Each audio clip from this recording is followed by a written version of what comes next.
Disaster capitalism, what is that? It's not conspiracy. It's opportunism layered in deregulation. Notice the pattern. Storm hits, fire spread, communities destabilized. And somehow investors are already holding contracts. In simple terms, when people are grieving, displaced, or financially desperate, someone else is negotiating. Disaster capitalism is when powerful corporations, investors, or political actors use moments of crisis to push through policies or property transfers that would otherwise face resistance. After Hurricane Katrina in 2005, large portions of New Orleans public housing were demolished, not repaired. Longtime residents were displaced, and many never returned. After the 2008 financial crash, private equity firms purchased foreclosed homes in bulk, turning single-family homes into rental empires. After wildfires in California, insurance drops coverage, families can't rebuild, developers step in with market rate replacements. The crisis creates a window, and policy changes that would normally spark debate move quickly under urgency. And who benefits? When disaster strikes, working-class families are trying to survive. They're not strategizing acquisitions, but investors, they're liquid, prepared, and watching zoning changes and distressed sales. And when public officials fast-track approvals under the language of recovery, the result can be permanent demographic shifts. Affordable neighborhoods become revitalized. Community land becomes luxury development. And suddenly, people who survived the disaster cannot afford to return. Disaster capitalism isn't only about hurricanes and fires. It can follow economic recessions, like the one we're in right now, public health crises, like the one we were in 5 years ago, immigration crackdowns,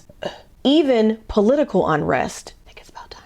Anytime fear is high and stability is low, structural change moves faster. The question is never just what happened. The question is who's restructuring power while we're distracted just trying to survive. And this strategy isn't new. Colonial expansion has often followed famine and conflict. Post-war rebuilding contracts have long favored corporations over communities. The pattern isn't chaos, it's leverage. So what can we actually do? Pay attention to emergency zoning changes. Document and question who's buying distressed property and why. Recovery should always benefit the residents first, not investors. I'm going to share something with you gently. Disasters test communities, but they also reveal them. We don't have to accept displacement as inevitable. If we know the pattern, we can interrupt it. And that, more than anything, is how communities survive. Peace, y'all.